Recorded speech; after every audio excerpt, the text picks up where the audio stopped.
Welcome back to the MOOC course on research writing. My name is Aradhana Malik and I am helping you with this course. And in the previous lecture we discussed the section or the chapter called discussion of results. We talked about how you can discuss your results in light of the literature you have reviewed.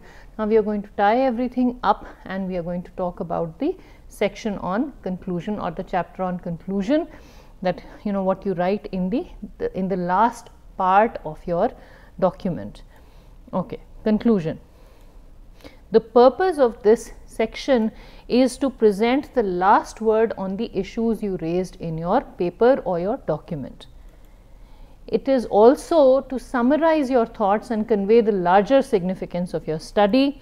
It also helps identify how a gap in the literature has been addressed. And it helps demonstrate the importance of your ideas.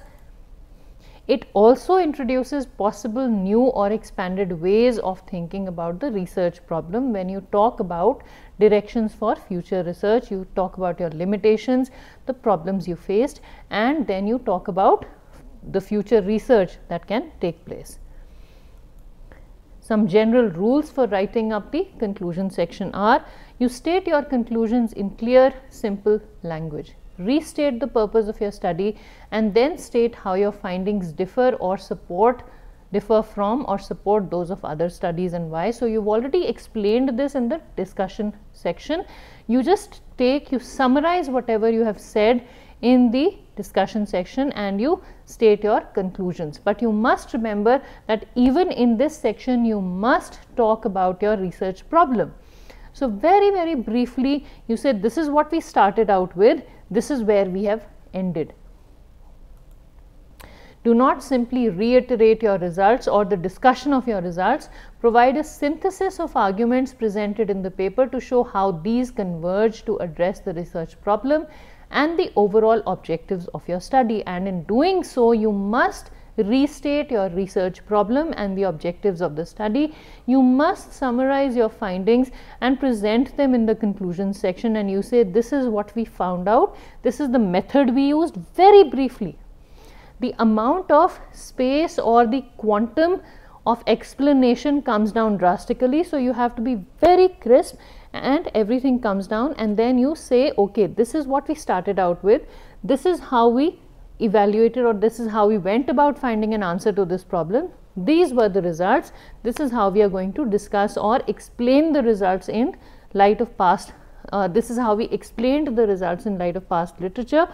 And then you take these arguments and then you show how everything has converged and you say, okay, this is what we ended at. Indicate limitations of your study. Do state or do describe or do tell the reader very briefly, maybe in bullet points if the format of your organization or institute or university allows that, as to why you were only able to do what you were able to do, or why many times we plan a lot of things but we are not able to achieve our goals. So we are not able to spread ourselves as much as the situation demands. So you can say we could have gone further, but these are the results because of these limitations. They are not problems, they are not things that have gone wrong. These are just limitations. Maybe even time is a limitation many times. So or the sample size could have been larger, things could have been more robust, the material we used could have been the weather affected the material we used. So all of those things will make a difference. Tie in the research question, results and limitations of the study with opportunities for future research. So you write down what you tie in your question, your results and your limitations with how someone who did not or who was not facing the same problem or who had not faced the problems you had faced would be able to take your study further. So you say if these problems were not there, if the context had been different, the results could have been different. If the context was this, the results could have been this, etc. how do you present the conclusion well? If the argument or purpose of your paper is complex, you may need to summarize the argument for your reader. If prior to your conclusion you have not yet explained the significance of your findings, or if you are proceeding inductively, use the end of your paper to describe your main points and explain their significance. Move from a detailed to a general level of consideration that returns the topic to the context provided by the introduction or within a new context that emerges from the data. So, contextualize your findings and say, within this context, this is what we found out, this is the best we could do. Somebody with access to either more resources or more time or a different context could have done things differently and arrived at different conclusions. Now, this happens much more in the social sciences than it does in the pure sciences or engineering. So, that could be something that you might want to think about. How do you develop a compelling conclusion? If your essay or document deals with a contemporary problem, warn readers of the possible consequences of not attending to the problem. So, if it's a problem that the world is currently facing, then you can warn the readers of why you can use the conclusion section to discuss why not attending to the problem could harm them. Recommend a specific course or courses of action that, if adopted, could address a specific problem in practice or in the development of new knowledge. So, something that the world could do. So, then we were talking about action research at a different point in time. So, do relate whatever you have found or found out to something that can be really done. So, you say, okay, if you don't pay attention to my results, then we are talking about the practical implications. If you do not pay attention to what I have found out, or if you don't take whatever I have found out and put it into action, this is how things can suffer. This is the way you can take whatever I have found out and put it into action, so that the specific problem in practice can be addressed. Now, this is not going to be applicable for purely theoretical kind of research, which is again, but maybe it depends on what genre you are using, what field you are from, what is the norm in your own area. Cite a relevant quotation or expert opinion already noted in your paper or in your document in order to lend authority to the conclusion. So, relate it to past literature.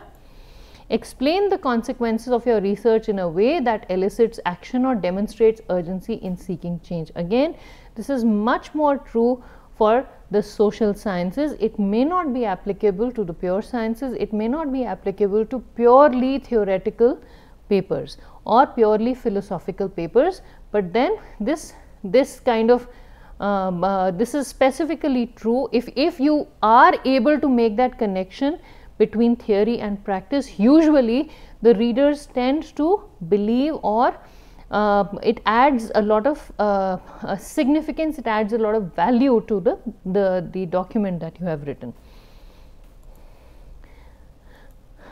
Restate a key statistic, fact or visual image to emphasize the ultimate point of your paper. If your discipline encourages personal reflection, illustrate your concluding point with relevant narrative drawn from your own life experiences. Again, this varies. Return to an anecdote, an example or a quotation that you presented in your introduction, but add further insight derived from the findings of your study. Use your interpretation of results to recast it in new or important ways. So, tie it in with past literature. Provide a take-home message in the form of a strong, succinct statement that you want the reader to remember about your study. So, you should end with a punchline. Some problems to avoid. Many times we fail to be concise. You will say this is a repetition. It is true even for the conclusion section. Failure to comment on larger, more significant issues, or to situate the results of your problem within a larger context. Failure to reveal problems and negative results. Many times we reduce the size of our limitations section. We don't report the negative results. Now, when we report negative results, what we do is that we say, okay, I had hoped that this is what my study would reveal. However, when I conducted my study, something else came out, but I still believe something differently because of these reasons. Now, when you report negative results, that really makes your work more sturdy. Failure to provide a clear summary of what was learned. Failure to match the objectives of your research. So, you start out with something, you end up with something different, and unless you tie both of them together, the coherence is lost. Apologizing for your work or the doubts you may have had about your work. Now, this is the other extreme of limitations.